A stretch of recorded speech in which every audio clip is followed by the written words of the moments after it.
Welcome to HortTube. My name is Jim Putnam. In this video, I'm going to be planting some hyacinth bulbs and some crocus as well. I've got a series of bulb planting videos that I'm doing right now, planting lots of different bulb varieties in this yard. I also have a playlist on my channel that I'll link up here in the corner called Bulbs, and it's all the bulb videos I've ever done on the channel. Lots and lots of different varieties and how I go about planting them. Not really a lot of difference from bulb to bulb. It's usually just the depth of the bulb, and sometimes it's which end is up and that kind of thing. But other than that, there's just not a lot to know on them. It's good to know what zones they go in. It's good to know if you need to cold treat them or not. Hyacinths are hardy in zone 4 to 8. And I'm in zone 7B, and sometimes they don't get quite enough cold treatment, and they don't come back all that reliably. And I'm sure it has something to do with the clay soil as well. And then I see some in my area that just put on a giant show every spring. But I'm definitely in the transition where it's almost not enough winter to cold treat them enough, but I still plant them because I love them. They're super, super fragrant, easy to and easy to grow, really, especially the first year when the bulbs are new and fresh. Some people have a skin sensitivity to them. I never have, but you may want to wear gloves when you plant hyacinth bulbs. I've got the first video in this bulb series. I use this Pro plugger right here, which just cuts perfect little 6-inch deep round holes that are about the size of the bulbs. It works pretty well. In the second video, I used nothing but a shovel, and I'm going to use the shovel on the crocus in just a minute. But in this video, I wanted to show you, using the using a drill bit here to put these hyacinths in. Hyacinths want to be, maybe 5 inches down into the ground, something like that, and spaced maybe 4 to 6 inches apart, somewhere in that area. I've got several groups. All these bulbs you see me planting in these videos, I've got lots of groups of them going in. I'm just showing a couple in the videos.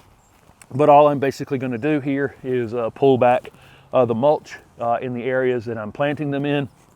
I'm choosing an area that is well drained, and then I'm going to use the bit to put holes in the ground that are about 5 to 6 inches deep for these hyacinths, and 4 to 6 inches apart. And then I'm dropping the bulbs in with the pointy end of the bulb up. Hyacinths are super easy because you can see the bottom of the bulb where the roots were.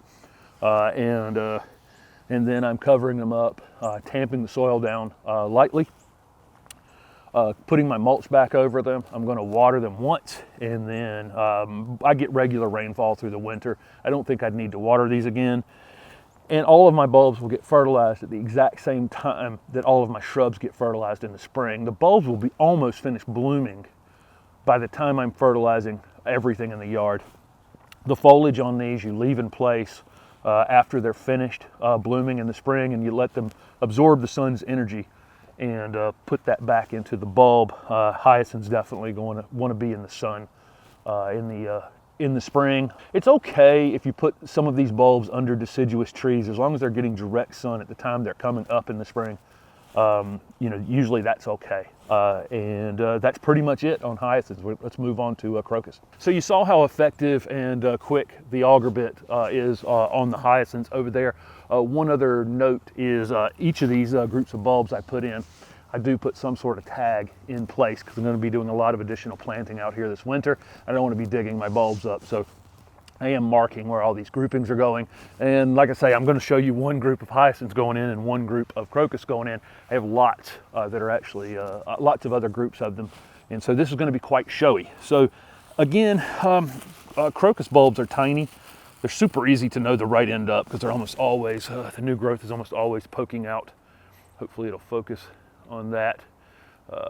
You can see that new growth is almost always poking out of the top there, and you can see where the roots are on the bottom. So all we got to do is get that end up. We need them probably 2 to 3 inches apart, maybe 3 to 4 inches down. The other thing is we need a lot of them in a space to make an impact because the plants are kind of tiny. And so in order to, like I said, in order to get an impact, I would plant 20 plus in the same spot. Probably need about maybe 15 of them per square foot. So with these bulbs where I'm massing them a lot of them in the same space, I'm definitely using the shovel. It's just easier. So I'll pull back this mulch like I've done on all of them, and then dig out an entire space where they're going to go, set them down in the hole with the pointy end up, and then I'm carefully putting the soil back on them so I don't knock them around in the trench, and then pulling my mulch back over the top after I tamp it down lightly. And again, they're going to get watered once, and then they're going to get fertilized when I fertilize everything else in the yard. And again, the last step is to put a tag in place so that I know right where they are. Quick and easy. Hyacinths and crocus are both easy. I'm picking spots where it's not going to stay wet because they spend a good portion of the year in the ground with no foliage on the top, no ability to really use the water that's around them. And so, if they sit in water, that's going to be problematic. Other than that, they're pretty easy. Don't forget to subscribe to my channel, and you can see this big display. In the spring, I still have my tulips in the refrigerator because I'm in zone 7B and I need to cold treat them. So it'll be a few weeks before I put those into the ground, and they'll join the bulb playlist as well at that time. So again, thanks for watching.